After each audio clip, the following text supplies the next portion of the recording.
Welcome back to the podcast where we talk to the rebels, the renegades, and the revolutionaries who are changing the way that we work and approach our work. My name's Kate Ball. I'm your host, international talent strategist, founder of Sparkle and Sass Consulting, and author of the Culture Chronicles series.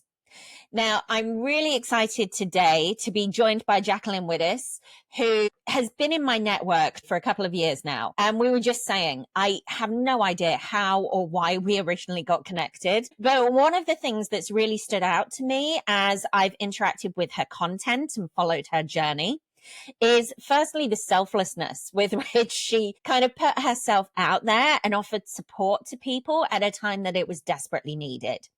While she was employed full-time with Microsoft as a product manager, Jacqueline started a community where she offered support, training, guidance, and coaching to people who've been laid off and were trying to navigate a very difficult job market.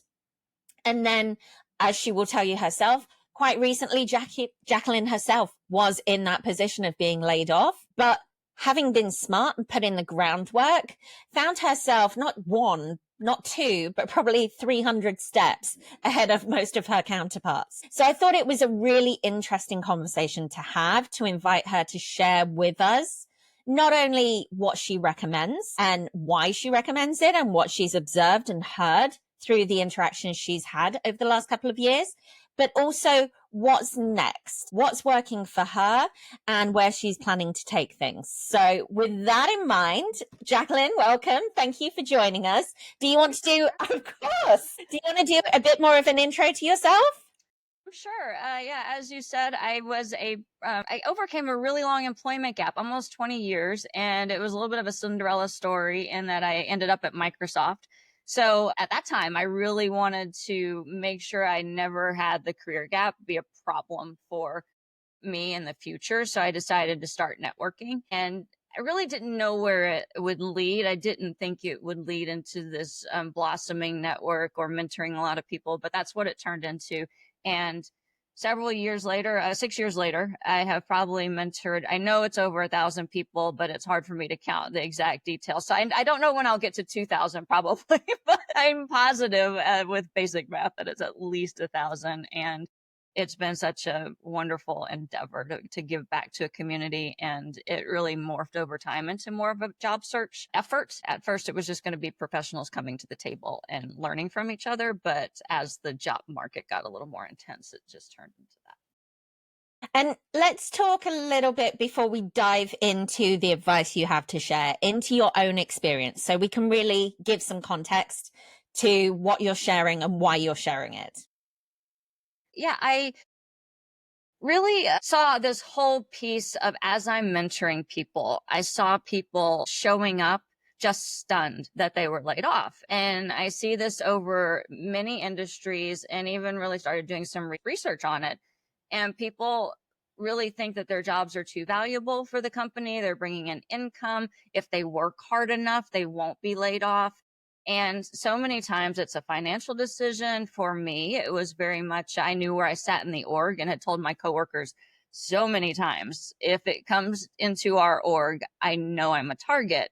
What I didn't expect, though, was them to also be a target, because I thought they were essential. So even in my own experience, I was still stunned. So part of getting layoff ready, as I call it, is having that plan for when, if it happens, you're not in a complete panic, because job searching by itself is harrowing.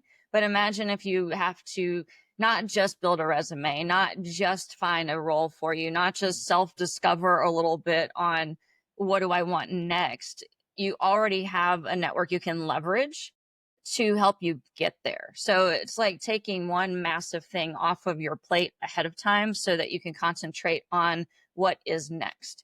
And it's wise to actually sit in a seat of, my job isn't as secure as I think it is, especially in uncertain economies. It happens. And sometimes you're just a number, and they'll look at what you make and it's like, that's the role that's gone. Someone else will pick up that work. So that's why I do it, is to make people aware and then help find a path through that. And so it's been a couple of years now, at least that I know of, that you've been hosting like weekly office hours, coaching sessions, and so on, that basically anybody was able to drop in and join. Yes. And that is still going. I started in, I believe it was January 2022. It was during the pandemic. So it's like time has escaped what year it was that it started. I'm pretty sure it was 2022. And that was an effort for me to give back. I was suffering with not having volunteer opportunities that I normally had. I'm feeling the drudgery of work and just this life on repeat. So I kind of had that aha moment of, oh, I'm not giving back the way that I find fulfillment. So I just started the thing and had no idea what would happen. Of course, I authored all of these what ifs. And I say a lot of times that our brain manufactures what ifs and they're usually negative, but there's a whole positive side of what ifs too. So I was stuck in the what if I get trolls? What if I fail? What if all those things? And now in hindsight, I'm realizing none of those were valid. It was all, what if I build a community? What if I help people? What if it grows? And at this point, I've brought in 3 other people that join weekly as well. And it's just a growing open community. We keep it very candid. And that's why we don't record it, is because of we want to be able to say whatever we want to say. And that's just been a fun opportunity to continue giving back. And, I made my employer aware of it and even got their blessing on it because they knew Friday mornings, 10:30 Pacific, I was occupied and they let me carry on with it. So it's been really good. Awesome. And so you and I both know the market has been so volatile for the last couple of years now. I mean, it was March 2023, I left Amazon, and layoffs had already been happening for a good year before that, I feel like, as well. So definitely we've seen a lot of people be upended, often unexpectedly. So for anyone that's feeling uneasy about the job market and about what potentially could be coming to them in the future, or for anyone who's already been impacted, can you just explain what you mean by the term layoff readiness and what that really looks like in today's world? Sure. For me, it was definitely growing a network and I learned a lot of lessons in that as well. But it was adding people that were kind of in the same industry I was in. And then as I started doing the mentorship, it started growing into something else with a lot more other helpers and connectors. And I feel like finding connectors is really important because those are the people who know the people who are willing to help you in that event that something happens. But it is truly being intentional about who do you add? How do you reach out to them? How do you find them? There's a LinkedIn advanced search. So I talk about that sometimes on just how do you find people? And then how do you reach out to them? And I always stress that it doesn't have to be salesy or weird or icky, but it is just finding those people. And then the second part is really understanding what is your plan A, B, and maybe a C. And that takes some thought and some pre-thought because you have to sit in the uncomfortable of what happens if I am laid off? How long would I have severance? Would I get severance? What would I do financially? And getting into that mental state and allowing yourself to go there. So you've kind of felt some of the feels even before it happens. You can address what those fears are. You can write them down. You can say, this would be priority number 1. And a lot of people mistake layoff readiness as a financial thing that I'm trying to promote. And it's not that at all. That's an extremely privileged position to say, oh, just save this much a month so you'll be ready. Some people are paycheck to paycheck, and those people are those that I'm really concerned about. I'm concerned about people on H-1B visas that would actually have to leave the country and they upend their lives because of a layoff. Having a network that you can rely on, that you can reach out to speed up that process is so vital. No, it's very, very true. And as you were saying that, I was thinking back to my own layoff, and I hadn't thought about this before, but I was emotionally prepared for it because my layoff came because my budget was cut and all of my programs were contingent on that budgets. So when you take that away, there's no programs. What is my job? And I saw that coming a good 3-4 months before it actually did, to the point that I was raising with my manager at the time, saying, I think I'm going to be on the chopping block. And at the time, she was saying, no, you're too valuable. This is temporary. We just need to look at redeployment. We'll figure it out.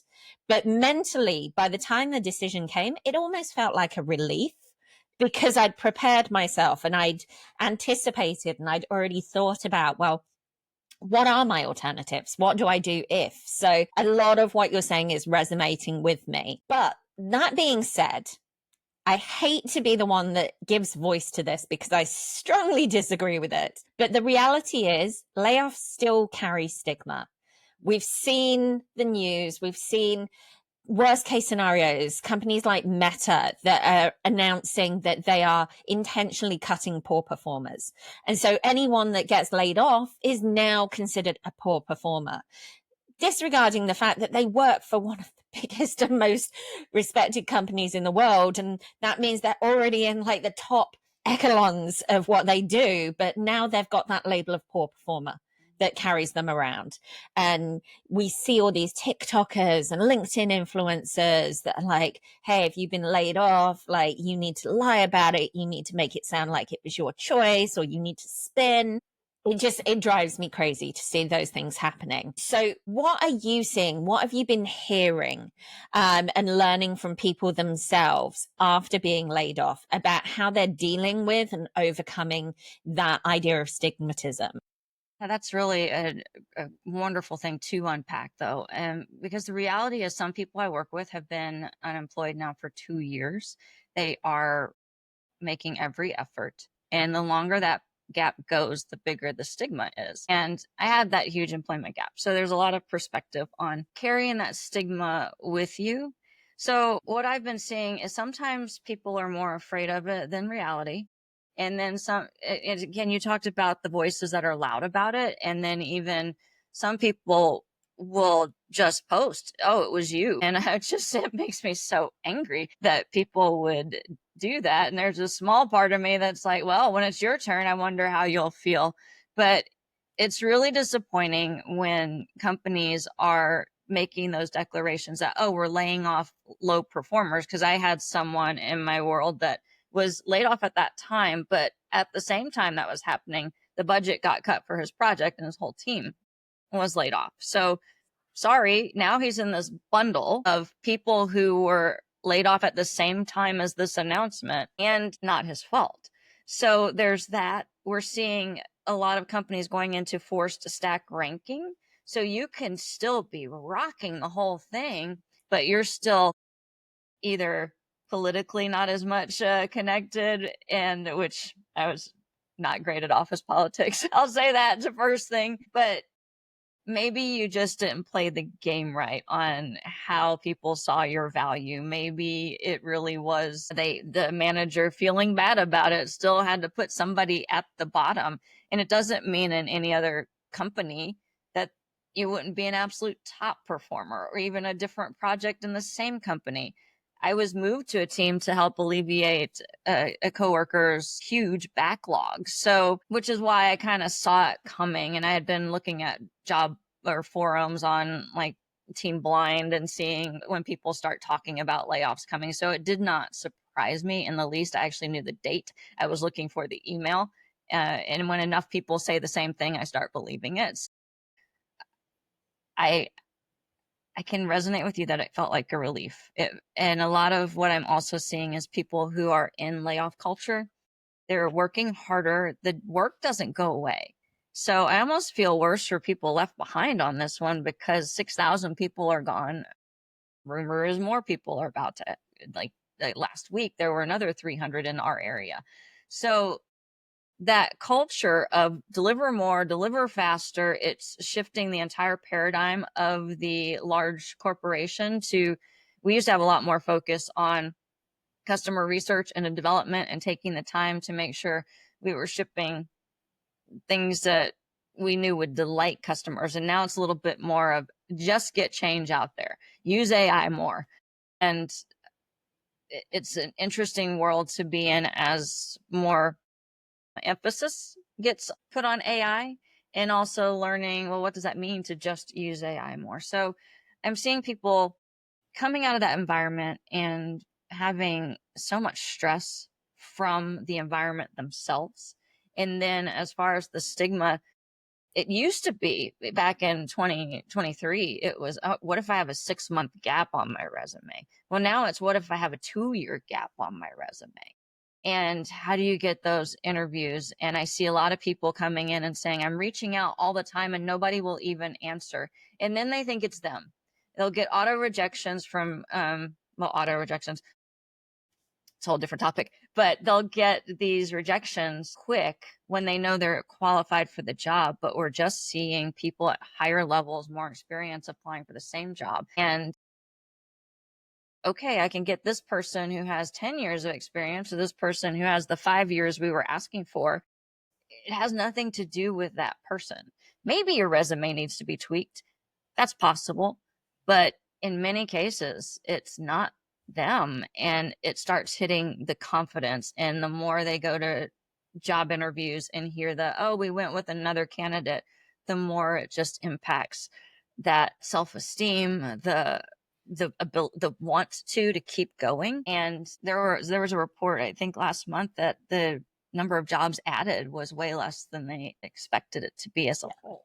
So the pool is huge with people applying and not as many jobs, or sometimes the job recs pulled. There's so many reasons why someone might not be able to find work.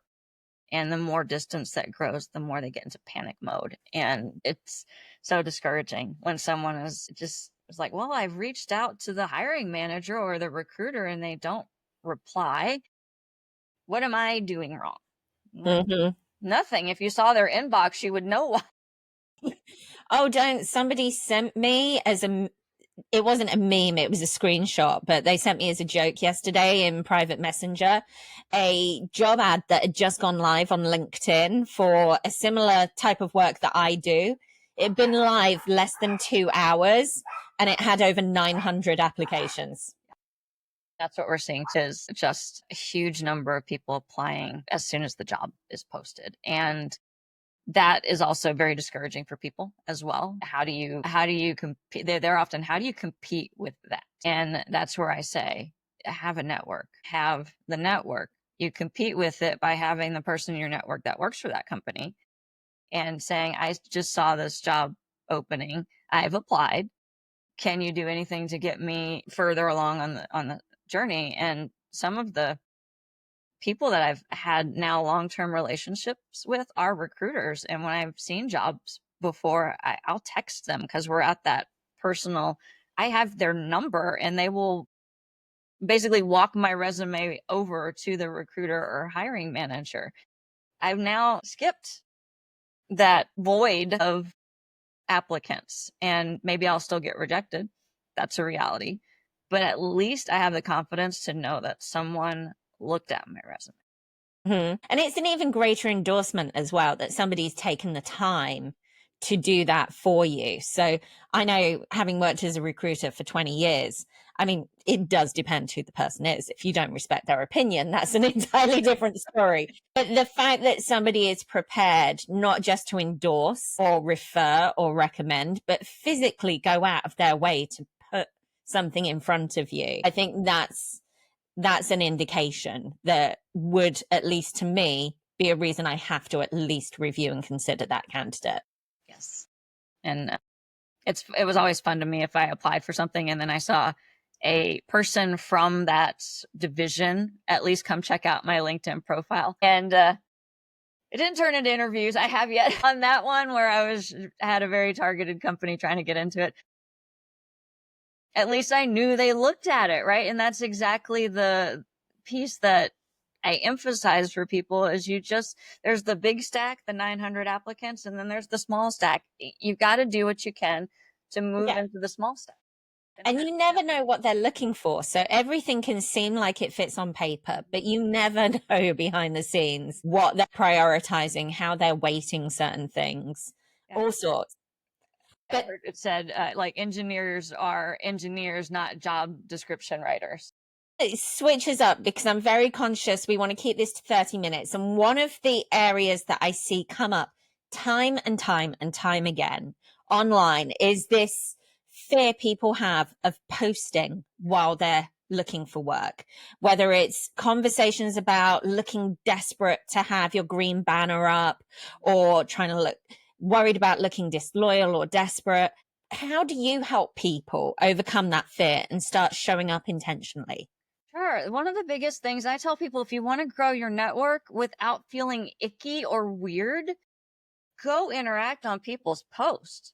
Just ask questions there. Be legitimately curious and ask questions. Here's the thing. My employer always knew I was on LinkedIn. Maybe they were concerned at first, but then it became part of my identity. Oh, Jacqueline's on LinkedIn.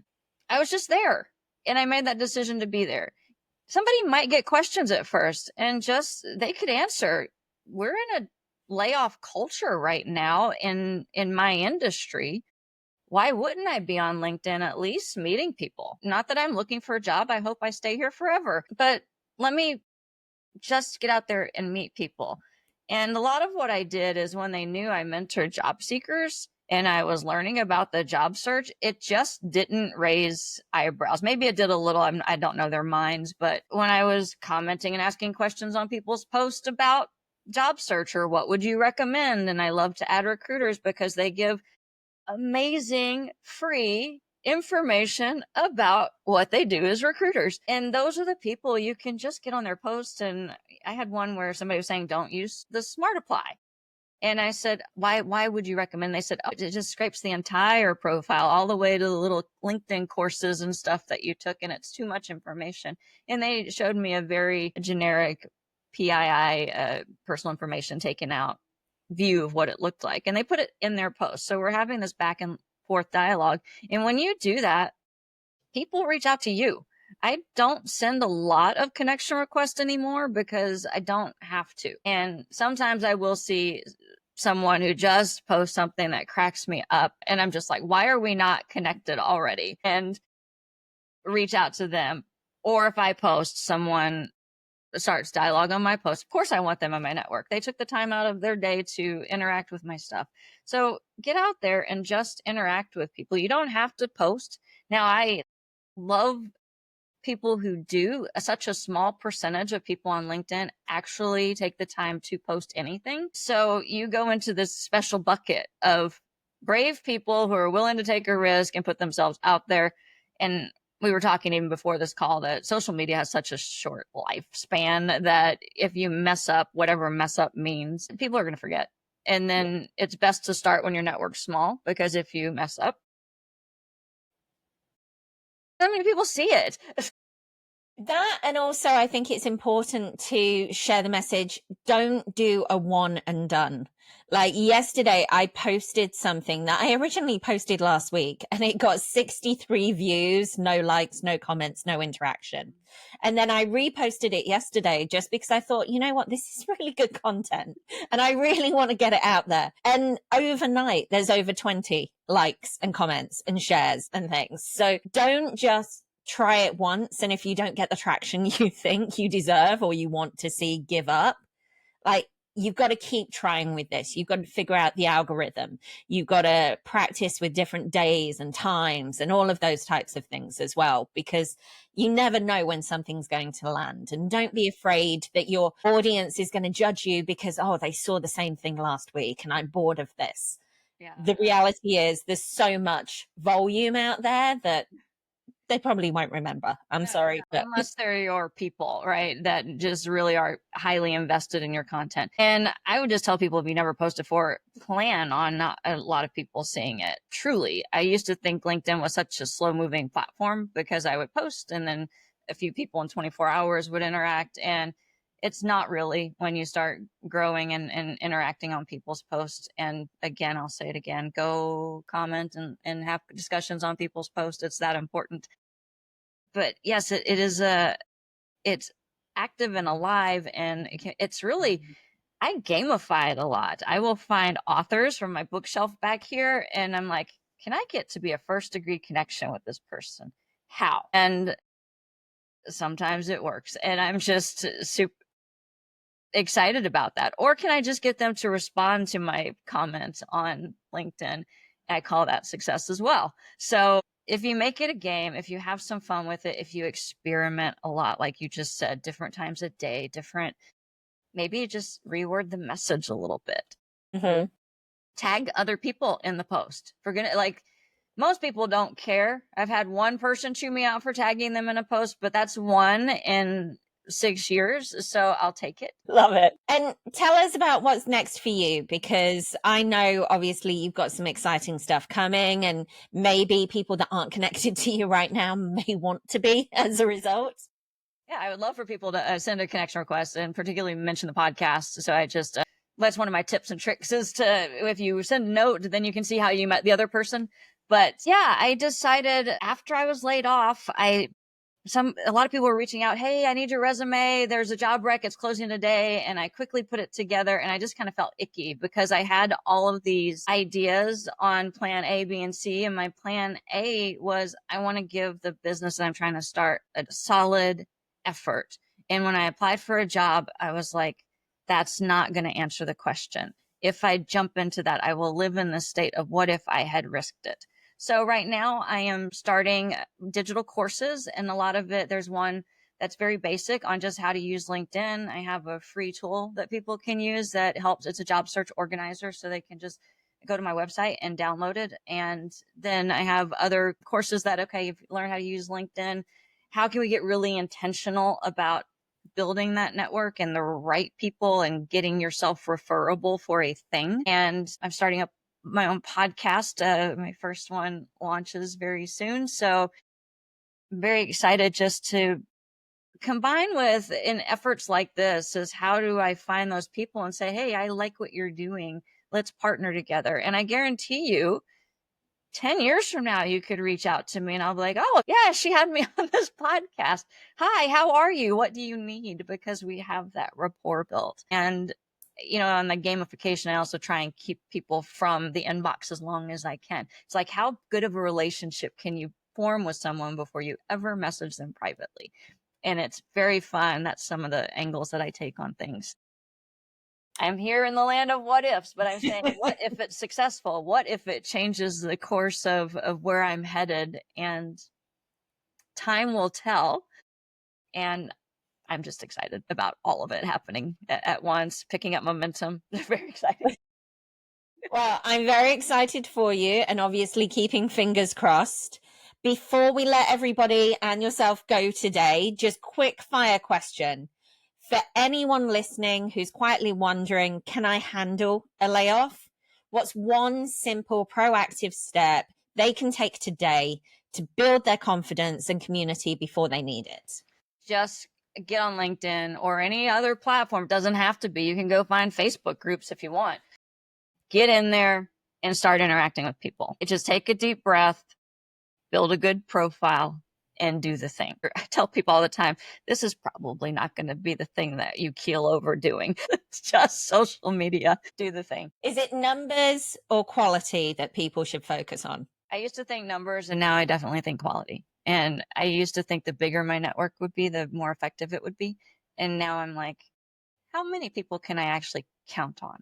And how firm are those relationships? And I think that now matters more. And if somebody wanted to stop at 500 great connections, awesome, do it.